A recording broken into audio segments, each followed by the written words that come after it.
Talk a little bit more about the science behind how this happens now. Skylar, will you pass those out now? Yeah. If you are a electronic device user, if you want to pull out your phone or tablet, if you have Wi-Fi, whatever, and text the word for the spin to 9, 10, 11, you will get this diagram sent to your phone. You'll get a link to it, and you'll be able to upload it into your phone. Text 9, 10, 11 to for the spin to 9, 10, 11.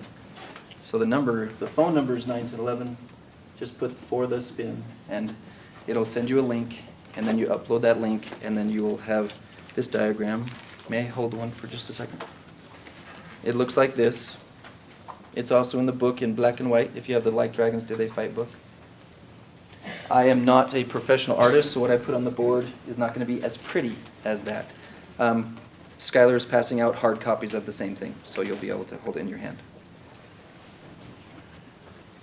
Any questions so far about what happens to the brain? I'm going to get into detail, but we good so far? Okay. This is a side view of the brain. I need another volunteer. Dallin, you'll work. Where would you guess the frontal? But one of the primary things that we were referring to today is this is where you hold your value system. I want to be a good man. I want to be a good priesthood holder. I want to respect women. As a woman, I want to have self-confidence. I want to make sure my eating is correct. I want to make sure the way I handle things is. And here's how I'm going to accomplish that. First I'm going to do this, then I'm going to do this, then I'm going to do this, then I'm going to do this. Okay? Are those downloading okay? Were you able to? Don't put a space in between for like. That's correct. No space. Yeah. Sorry. No space. Okay. Okay. Okay? Alrighty. Then you have your planning system. Now today I'm going to specifically be talking about sexual addiction patterns. So bear with me. That's why you have to have that note in the corner of your page about your own issues. So keep translating that into that. Then you have your middle brain or your animal brain. This is where you have fight, flight, and for guys have sex with anything that has 2 legs. Okay, it's not really fun to have an animal brain like that. It's very distracting, very disruptive. And so what happens when a person has a lost battle is very similar to what happens when you fall asleep at night. When you fall asleep at night, there's a chemical reaction in the brain that shuts down the outer layers of the brain, the thinking human side, and transfers everything into what's called the autonomic nervous system. Anybody know what the autonomic nervous system does? Any nurses, scientists, please, sir? It's what controls all the stuff in your body that automatically happens. Automatically happens to have lungs, heart, blood pumping, blood cleansing systems, and so that's what keeps you alive while you're asleep. Okay, when you have a lost battle, there's a similar thing that happens where there's a chemical change in the brain that first shuts off the value system. Okay, your understanding of what you care about starts to slip through your fingers. If you decided the night before to go for a 5-mile run the next morning, you wake up, your chemicals are off, and you're going, now, why did I want to run 5 miles this morning? I have no idea why I want to run 5 miles. Does anybody else know why I wanted to run 5 miles? That is the stupidest thing anyone could ever come up with. Okay? Everybody know what that feels like? Okay, if you know what that feels like, it's similar to what an addict experiences. Then the planning system gets shut down. Okay? I can't remember why I was getting up at 6 o'clock in the morning. Does anybody else know why I was getting up at 6 o'clock in the morning? That's a really weird thing. I can't even remember what the plan was. Okay? Same thing happens with about every pattern of misbehavior. First they forget why, then they forget what the plan was. The chemicals continue to pour in. They slide into the animal brain. They do animal-like behaviors. Okay? After it's over, those chemicals whoosh out of the brain. The energy returns to the frontal lobe. The value system kicks back in. Oh, man, what just happened? This is where parents and church leaders run in and they come to the rescue and say, what were you thinking? And you go, I've been asking myself that question the whole time. But in reality, on a scientific level, about right here, the ability to think is actually shut off. So the correct answer to the question, what were you thinking, is, I was not thinking. There was no thinking taking place. We have a couple names for that. Bear with me. A lot of my terminology is designed for adolescents, not for PhDs. Okay, we call that zombie mode. or stupid mode. Okay? What? Alrighty. You can often experience it as they're drifting down. Moms, especially moms and wives, they can usually sense the drift, and then they start asking questions like, what's wrong? Something's wrong. I can tell something's wrong. Okay, we'll talk about that more later. We actually have a name for that. It's called the creepy guy detector. Another one's fancy PhD term. Okay? Now, one of the biggest questions for me as a scientist and for so many people is, okay, see the similarity between this and the battle with the Lamanites and Nephites? If the chemicals are where they should be, then the war is easily won. The brain works correctly. It's a chemical issue. What I call this is satanic biochemical warfare. Okay? So the question became, what's causing the chemicals to shift? Why are they shifting? Why is the brain shutting down? Here's what we figured out. Well, here's what if you want to ask a University of Utah professor or those who struggle with the idea of spiritual things involved, here's how they explain it. You see, let me use my University of Utah professor voice. You see, there's a corner of the frontal lobe right here that actually wants to self-sabotage. You just don't know it. You see, you think you want what you think what you want, but you don't really know what you want. Because there's a part of your brain you don't know about that releases a chemical designed to shut down the part of your brain you do know about so you can have what you really want that you don't know that you want. Did you follow that? You paying them money for that? I know. You want to hear something really scary? If you've ever said, why do I do this to myself? Then you believed them. You got suckered. Why do I do this to myself? You see, I've learned that the Book of Mormon war chapters are the best addiction recovery handbook in the world. I always wondered why there's so many chapters on war. I have found a parallel between every war scenario in that to the way addictions work and the way you beat an addiction. It's really cool when you learn how to read it that way. Okay? And one of those stories talks about a political leader named Pahoran and a military leader named Moroni who got in a little disagreement, a little misunderstanding with each other. Can you imagine what would have happened if the Lamanites found out about that and started intercepting the messages between the two and got the intensity increased instead of it boiling down? Where Moroni now does attack Pahoran and now Pahoran's guys do attack Moroni. What do the Lamanites need to do to win that war? Nothing. So the house divided against itself cannot stand. If Satan can use 7,000 years of psychological trickery to convince you and the scientists that it's you against yourself, so that all you'll do is spend your time slaughtering yourself, then all he has to do is sit back and watch. It is the most amazing scientific trick I've seen in Satan's repertoire. It's so cool what he does if you really like deviant things. Okay? So, people will do that for years. What's wrong with me? Why do I have a problem? So it takes me sometimes months to get them to stop thinking they're doing it to themselves. But if it's not us doing it to ourselves, then who's doing it?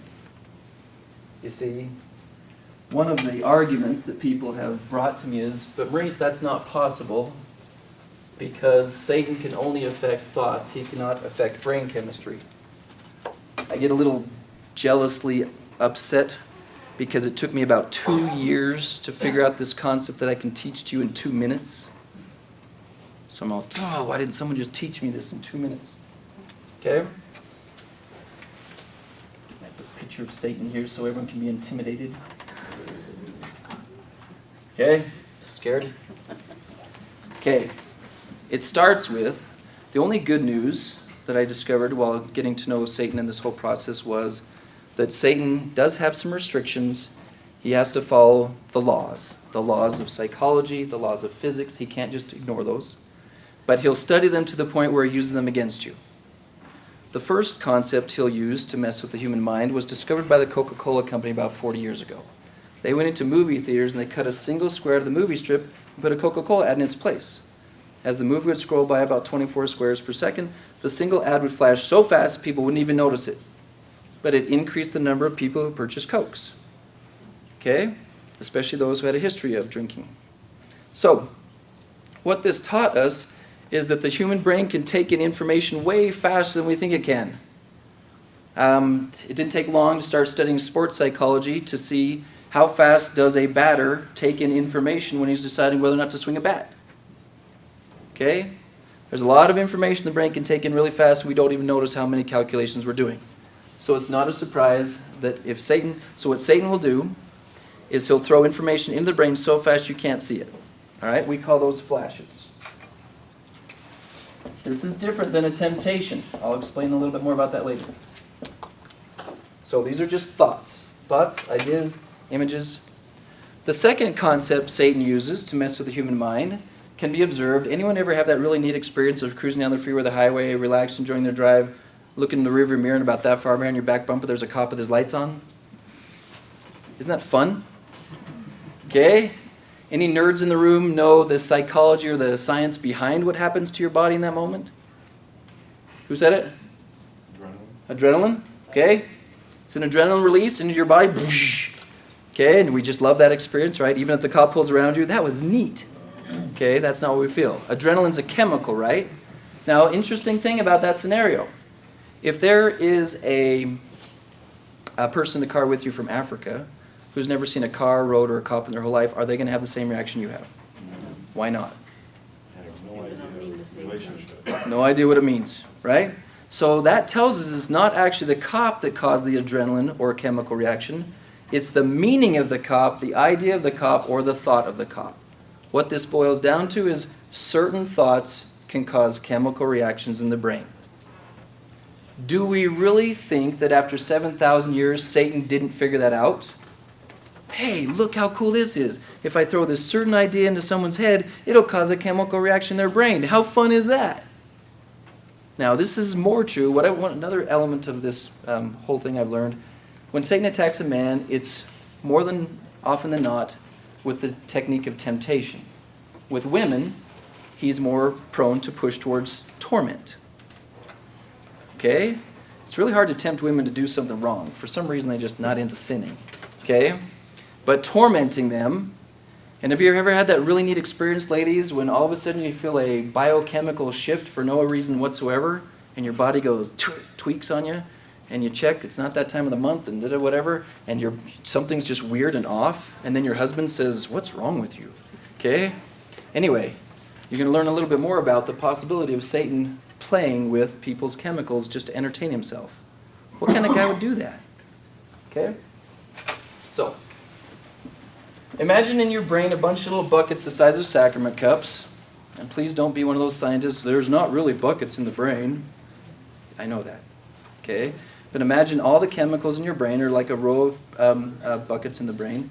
Think of it like a row of paint cans on your front porch. And a 13-year-old kid pulls up on his bike and sees a row of paint cans on your porch. What does the 13-year-old want to do?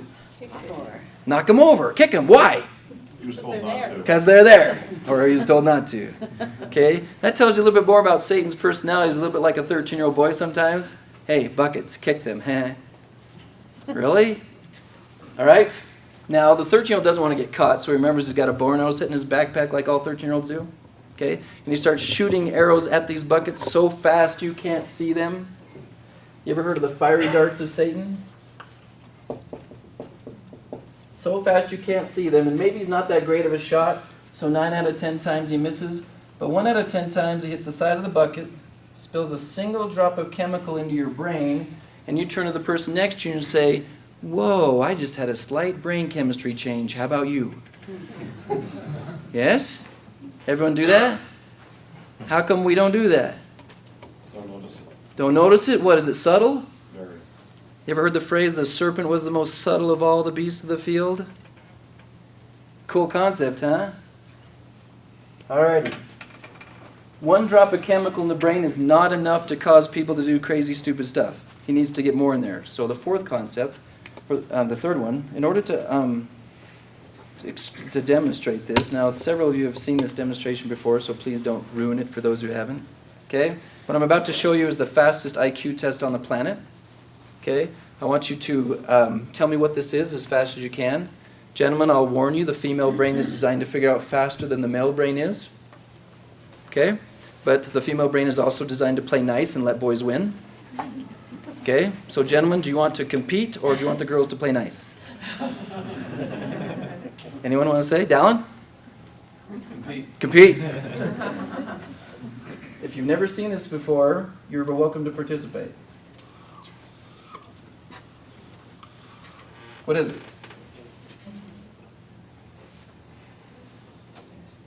Women also get the answer before men do, but they're too shy to say it because they don't want to take a chance at wrong. H. Thank you. They whisper it, but they don't say it out loud. Does everyone see the H now? Yes. Okay. Any scientists in the room know how to explain how you figured that out? Hold on, for the guys who haven't figured it out yet. Yeah, there you go. See that? Anyone see it yet? You got it? I'm not sure how, but it's the same thing with words. It's like if you put the letters in the same order, you can mess up the entire word, and your brain still knows what it is. Good. Okay. Your brain fills in the gaps, right? Okay. You do the same thing when you see someone from junior high, right? I call it Rolodexing for someone who knows what a Rolodex is. I never quite find the name before they say hi. Okay, thank you. What you have inside your brain are thousands and thousands of filing cabinets holding everything you've ever seen, tasted, touched, felt, smelt. Satan knows that your brain will fill in the gaps. And so what he relies on is that a single drop of chemical does not create an image. A single drop of chemical creates a partial feeling. You kind of feel something. You kind of feel something, and then you go to your filing cabinet and you go, where have I felt this before? Where have I felt this before? Where have I felt this before? With that H, your brain asks the question, where have I seen this before? 1,000 times per second. Okay? In this case, your brain will do the same thing, where have I felt this before? 1,000 times per second. And then if you're a person with a pornography history, they'll go, oh yeah, I remember that one time when I saw ... If you're being tormented as a woman, the pattern will be a slight sensation of depression or anxiety, something in that family. And you'll check your filing cabinets. It seems like there's something wrong with me. It seems like there's something wrong with me. Filing cabinet, oh yes, I remember, there is something wrong with me. Okay, you'll find something in that filing cabinet. Okay? That memory flashes into the brain, spilling more chemicals in the bloodstream, thus intensifying the feeling, causing you to reaccess the filing cabinet, pull more image surface, more chemicals in the brain, intensifying the feeling. In the average human brain, this entire cycle takes 1/2 of a second. Click, click, click, click. We call this the Satanic Spin. Every person, if they check, they'll sense that they were spiraling before they do something messed up, before they don't handle something right. Hey, I'm losing it, I'm losing it, I'm losing it. Okay, the chemicals build. Now, the one thing the scientists did get right is specifically with pornography addictions, this chemical is in the same family as heroin. So imagine if someone found a way to drip heroin into your bloodstream without your permission. You're minding your business, going through your day, the chemicals start to build. What do you think happens to the brain if heroin is being dripped into it? It stops working. First you lose your value system, then you lose your planning system, and you drift into this zone until you do something stupid. Okay? Go ahead. But it's also like heroin, that means your body wants something. That is correct. It's easier to follow. What Satan will do with that is he will let this sensation of I need something, I need something, I need something, which is also true with pornography. The brain is left wanting more if it goes a long time without it. The heroin addiction and pornography addiction have a lot of similarities to them. Okay? This is the science behind why people lose their minds. I'm going to get into some more detail about this, but I want to ask if anyone has any questions at this point. I have a question about the flash. Can you explain that part with the brain, how that goes to the chemical spill? Like, what's that? The flash is an idea, it's a thought, okay? And like we talked about with the policeman in the rearview mirror, certain thoughts can cause chemical reactions in the brain, can spill chemicals in the brain. Okay. Does that make sense? Could you give an example for people that don't like? Other possible examples are you walk into a college class and the teacher says, all right, get ready for the test, and you did not remember there was a test.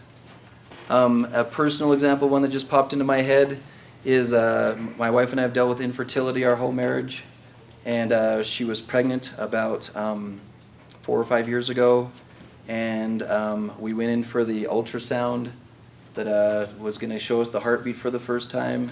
The doctor says, "Oh, look, there's the heartbeat," and then he said, "Oh." Okay? It was a tubal pregnancy that had to be aborted, and that's not very fun. So that's an example of a thought that causes a chemical reaction in the body. Which would be like depression or was, It depends on the situation. right. Some thoughts, will create depression. Some thoughts will create anxiety. By the way, you forgot to make your house payment last month, and we're looking to foreclose on it. That's an anxiety chemical reaction. It depends on what the thought is, which chemical reaction will be created. So have they identified which chemical it is that causes? There's too much of a mix of different types of chemicals, and so it can be isolated. Brain chemistry, for the sake of example, I use these separated buckets. It's not that clear and clean. So you can't, what I've learned to do is, because people don't measure their chemicals or name them when they're in their daily lives, I've taught them to memorize the sensation of the chemicals. They actually have something they can work with. A person saying, "I'm having a slight neurotransmitter release in my brain right now. I should probably measure how much it is and name it." Okay, I've yet to see that being useful. The online people want to know if you can repeat the questions when you're answering them. Okay. 'Cause they can't Oh, that they hear. was asked? Okay. Anyone, the question was, can you give an example of it? Another question was, can you clarify what goes on between here and here? So, yes, I will do that better. And can you name the chemicals? That was the Can you name the other one was, can you name the chemicals? Okay? All right, was that sufficient answer for you? Okay? Anybody else have any questions at this point? All right. So if we find ourselves, so what really frustrates a lot of these warriors is it's like they were trained, okay, I get the point that I've got to watch. And what are they primarily taught to do? Watch your thoughts, watch your thoughts, watch your thoughts, watch your thoughts. So I imagine a bunch of warriors in Nephite times, and they've got the wall built, they've got their binoculars, they're looking at the bushes, they're looking at what's coming towards them that they can see, and while they're doing that, they're drinking the water. Okay? And based on what they've been told, they are ready. I'm ready. I put up my eyes, I read my scriptures today, I said my prayers today, I did all this stuff, and I'm watching my thoughts, and then whether they know what, they don't even know what's going on with themselves chemically, and they're starting to deteriorate. And all the Lamanites have to do is wait. Just watch them till they tip over. And then you just walk right in the city. And the guys are all, I don't understand, I'm really strong at this. Parents interview them, bishops interview them. I interview them, they're very strong. But why are they so dumb in certain situations? So that's where this comes in. This is called the chemical scale. It helps us understand what's going on. So when we're training someone to recognize what they're experiencing based on feel and awareness as opposed to names of chemicals, we shape it like this. It's like the edge of a whirlpool. This is what they all experience. It feels like this. The more your chemicals are pouring into the brain, the more you're just falling off an edge. Level 10 is called the crash. Do I need to explain that to anybody, what a crash is? Now look at the corner of your page where you wrote down your value system breaking thing. That is your crash. Okay? It's good to think about other people, but it's even better to think about yourself if you want to see how this is applicable. Level 10 is the crash, when you do something you promised yourself you wouldn't do, or when you don't do something you promised yourself you would do. Okay? What goes on between 5 and 10 is just zombie mode. This is just falling. Level 5 has a couple of different names. The name of it doesn't matter nearly as much as the experience of it. This is kind of called the give up moment. Now think about your own issue, your own thing in the corner of your page. Think about what happens. You fight it and you fight and fight, and then you finally go, eh. If it's early morning workout, going running in the morning, you just go, I should get up. No, not going to. Maybe next time. It's some kind of a phrase that reoccurs in the brain that is the give up moment. Okay? Before that, is called the irrational conversation. We have other names for it. You know where this is headed? Yeah, I know. We probably should stop. Okay, I will in a minute. Okay, ready, stop. I will in a minute. This is with plans of action as well. You know you should practice the piano right now. I know I should. Maybe I will in a minute. Maybe I will in 10 minutes. Maybe I'll forget that I even have a piano. Okay? So the brain goes back and forth until it gives up. Everybody know what that feels like? Okay. Right before that is called the dude moment. Dude. Okay? The reason we call it the dude moment is because the initial conversation, I come from a family of all brothers, and how does almost every conversation start with a brother? Dude. Dude. What? Let's go play basketball. Okay. Dude, we don't want to practice the piano today. We don't? No, we don't. Why not? Okay. Dude, I don't want to get out of bed. Dude, I don't know what women hear in their heads. Okay? I've been studying female psychology for 25 years now. I'm up to about 15% comprehension. I'm really pleased with that. I'm feeling really good. Okay? But I still don't know how the conversation starts with a female brain. Okay? Hey, I don't know. Anybody know? Girlfriend. Huh? Girlfriend. Girlfriend, we need cookies. We do? Chocolate. And ice cream. And chocolate. We do? Yes. Then you start your retarded conversation. Last time that didn't end so well. It'll be better this time. We'll invite friends. Slightly relatable? Okay, you're not that much different than an addict. That's exactly the process an addict's brain goes through. Dude, man, do you remember what happened last time? Yeah, I don't think it's going to be as bad this time. You know, your wife was really sad last time. She was crying for like 2 nights. She gets over it fast, though. We'll be okay this time. I'm not going to look at anyone in particular on that one. Yeah, baby. Okay. All right. Level 2 and level 1 are so subtle that most human males cannot detect them. Let me explain. Level 5 is also called the action moment. This is when you start to do something. This is when you turn on the computer. This is when you reach for the cookie pans. This is when you go to the store. This is when whatever starts your pattern of misbehavior, that's level 5. Level 4 is the words phase. I also call this the 2 drunks trying to decide who's going to drive home. No, man, I'm good. I've only had 20 beers. Well, I've only had 19. I should be fine too. Okay, which side of your brain is actually, but in all reality, that's part of that satanic conversation that's not self-talk. That's Satan talking. Okay? Level 3 is the most notable one by scientists. This is the first noticeable thought. This is different than a flash. Flashes are designed to not be noticed.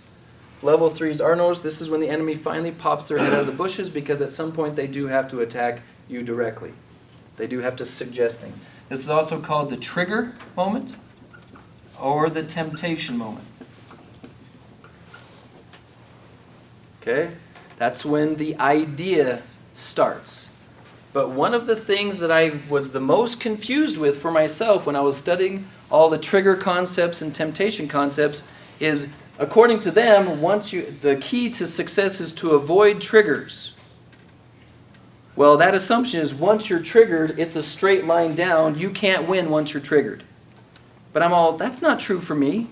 I can win some battles. I can be tempted. I can have it suggested to me. And sometimes I win. And the question for me became, what's the difference between the times that I win and the times that I lose? What's going on? And that's where this section here became vitally important to study. Okay? It depends on how prepped your brain is for the 3, because I've gotten to know Satan. Sometimes he gets impatient, and your brain's not ready for a temptation yet, but he'll tempt you anyway. Come on, cookies. No. No cookies right now. It ain't going to happen. Dang it. Okay? And you win that battle. Level 2 has a long name for it. I'm going to write the short name here, but the long name for it is strong negative feelings that you believe. Strong negative feelings you believe. I'm just going to put feelings here. This is the foreign language for men. Ladies, how many times have you asked your husband, how do you feel about this? And he goes, what? Teenagers are even worse. Son, I need to know how you feel. Okay? Now, the thing that makes us different from computers we're not just a pile of electronic responses. We do have chemicals in our brains that lead to feelings, and those feelings can lead to thoughts, and the thoughts can lead to words, and the words can lead to actions. So here's how it plays out. There you are, minding your own business at a level 0. Level 0 is just what we call awesomeness. Okay? Everyone remember what that's like? You know when you're at your best, you're sharp, you're clear, you're strong, you're focused, you got it, I got this. And you're rolling along, and you have your day planned out. Your day plan is to be amazing and awesome and do great things. Okay? The dark side tries maybe a few shots over the bow, and then he goes, wait a minute, if we let this person continue on this path, they really will become one of the noble and great ones. Because everyone I work with plans to be one of the noble and great ones. They want to be. Everyone in this room wants to do something amazing, wants to do something phenomenal. All right? And so they plan it and they execute it. And if he leaves you alone, then you're probably going to succeed, because that's your natural pathway. So he goes, all right, this isn't working. And I can't just slam them and say, no, you don't want to, because what happens when you run airplanes into someone's twin towers and everybody knows who did it? Do we go, oh, that's so scary, we give up? No. We get a little intense about it, we start to fight back. Okay? So Satan tries to slither into your brain instead of attack you directly. And so let's say it takes 10 laps around here, 10 drops of chemical, drip, drip, drip, to get you to a level 1. Now you're buzzing. Okay? Your chemicals are off. We train people using the spirit of discernment. This is when you don't feel like doing the thing you had planned. You read your scriptures in preparation for a pornography attack, but now you don't feel like it. The next thing, it builds and builds and builds and builds. Now you're up to a level 2. Okay? Feelings start to get in the way. This is when moodiness starts to happen. Maybe you push towards depression. Maybe you slide towards anxiety.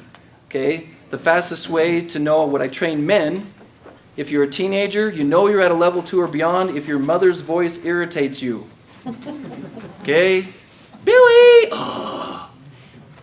Now, sadly, husbands, the woman you fell in love with and found to be adorable and could never get enough of, you're at level 2 when you start to be annoyed by her. Honey, can we talk? Oh. Okay? If you cringe at the sound of your wife's voice, then you are beyond a level 2. You are stoned. You are being messed with. And yes, most of you know what this feels like. As that builds and builds and builds and builds, this is where pain buildup, the depression builds, the anxiety builds, the overwhelm builds, the boredom builds, the emotion, the chemicals build and build and build and build until the brain is craving relief. I need a break from this. This is too much. I can't handle this. Okay? That's when the dude moment or girlfriend moment shows up. Okay? Is that what you said? Okay? These children need to be cookies. Now that makes sense. Okay? You know, your wife is irritating you. You need to check out some porn. Now that makes sense. Yes, I get that. Okay? Doesn't make sense to you, but your pattern's just as illogical to me as my pattern is to you. Okay? Whatever that suggestion is, then you fight it for a little while. Oh, I don't know, man. This is not a good idea. And then you give up and then you crash. Okay? Does that make sense on what happens to the brain? Most people come to us with a little bit of training in how to fight these areas, but you can see that once a person's got 10, 20, 30 doses of heroin in the brain, how easy is it to fight a cognitive war against a 7,000-year-old genius when you've already got 30 doses of heroin in your bloodstream? Make sense? So what we train people to do is we train them to move their alarm system that was once here and move their alarm system higher and higher and higher so that they can catch it earlier and earlier and earlier. And then we teach them how to use the solution. You see, what we've been taught is that all things are created both temporal and spiritual. Most of the people I meet have had some pretty good spiritual training, but as you can see, this is a biological or of-the-body war. And so in the same way that the soldiers of the Book of Mormon, the sons of Helaman in the Book of Mormon, had to not only be spiritually strong, they had to use their bodies to fight in the body method of fighting of their time. The body method fighting of our time is biochemical warfare. You have to know how to use your body to win this war. So let's connect this to some ideas. Let's go back to the Lamanite-Nephite war story. Moroni sees his men on the verge of being slaughtered. He figures out that they're chemically altered, they're chemically distorted. And so he remembers something from his own developmental years, high school, in chemistry class, that certain chemicals will neutralize other chemicals. Certain chemicals will just wipe out the chemicals that are already there. And so he sends his own little nerdy guy into the forest. He finds a different plant, comes back, makes milkshakes out of it, passes it around to everybody. Everybody drinks the antidote, and it clears their heads. Now they can fight correctly. Do they need to be retrained? Do they need to be told why they're fighting again? Do they need to do muscle training again? Once their brain chemistry is clear, they fight correctly. This is what we've learned with men and women who deal with these issues as well, is if you can get the brain chemistry to function correctly, then everything else works fine. Okay? And so, with your permission, I'm now going to mess with your brain chemistry a little bit. Everybody okay with that? Just don't pay attention if you don't want me to do it. Ryan, have we met before? Have we met before? We have not. Okay, have you read any of our stuff yet? I have not. Good. Welcome. Would you mind being my guinea pig for a second? Nope. The woman next to you appears to be your wife or a very close girlfriend. Yes. Okay. Becky, is it? Okay. Ryan, I want you to imagine it's Saturday. Oh my goodness, it is Saturday. Okay? It's Saturday, but instead of being here, you've been out doing the manly thing of running errands or whatever you do on Saturday mornings usually. Okay? You're out doing your thing, and Becky calls you and says, "Oh my gosh, I cannot live another minute without you." Okay? In fact, I've made arrangements for all of the children for the rest of the day. I would like to have a stay-at-home date night with you. Okay? I'll let you add any details to it that you want. All right?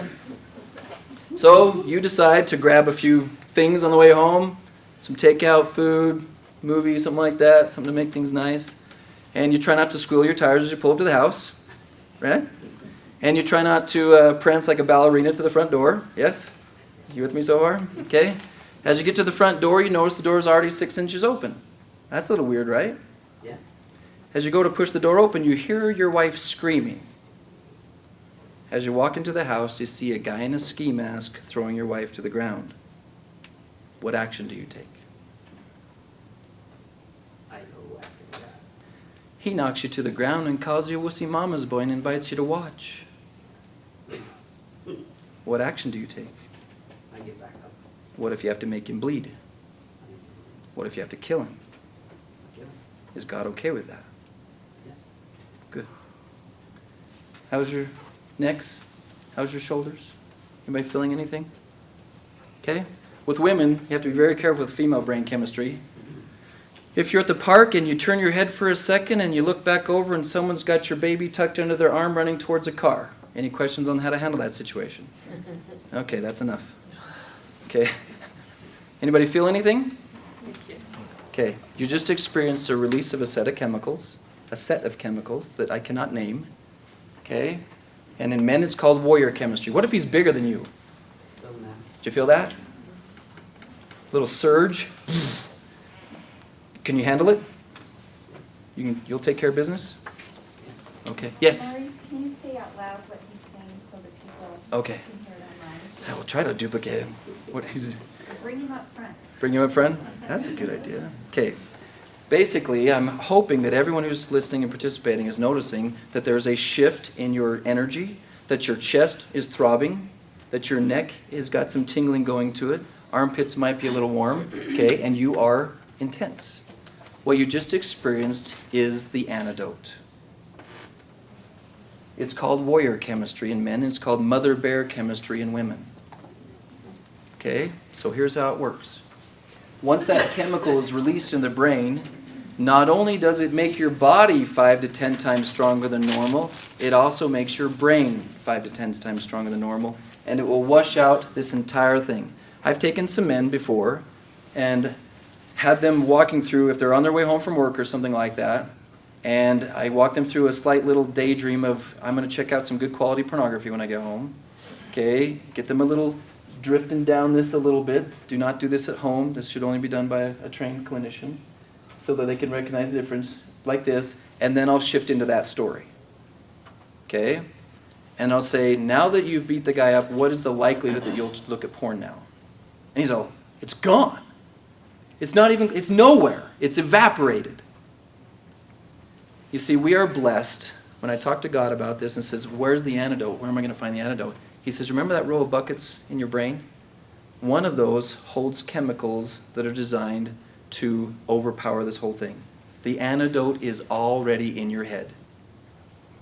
So what we train them to do is they're memorizing the early level 1s and level 2s. Memorizing so that the alarm will go off. The alarm goes off early. Then through a process of training, they kick into their warrior mode is what we call it. Warrior chemistry kicks in.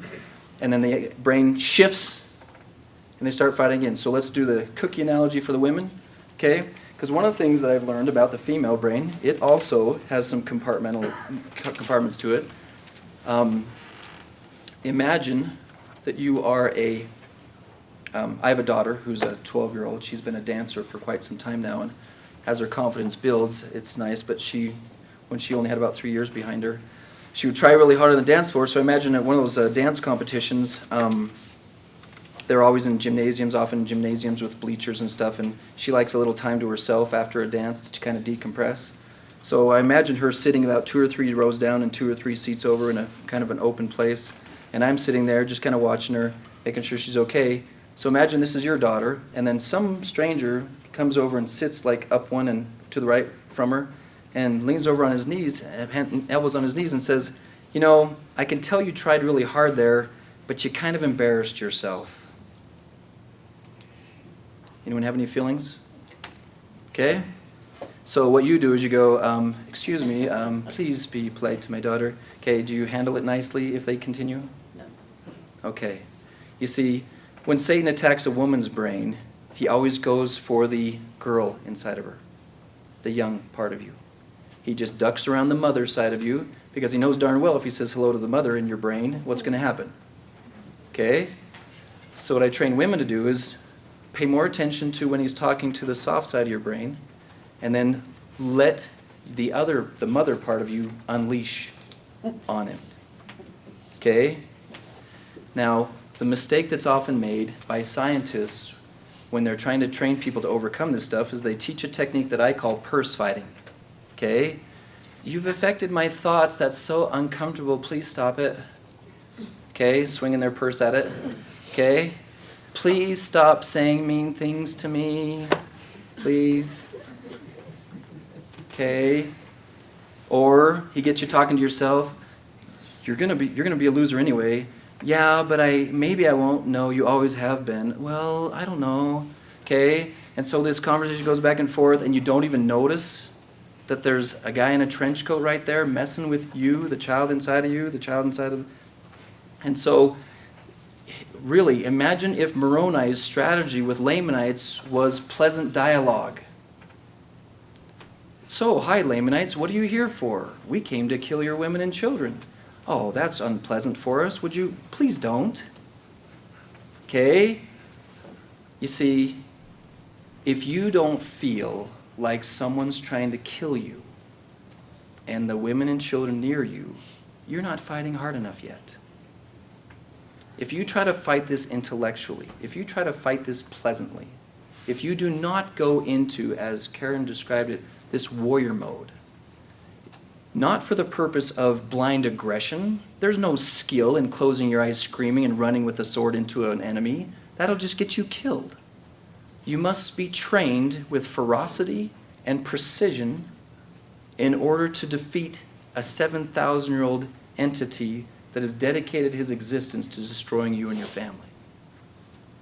It's not about the intensity and the anger. It's about the chemical shift that happens in the brain, because you can't name the chemicals. You don't know exactly what's happening inside of you. And so you just have to work with what you are aware of.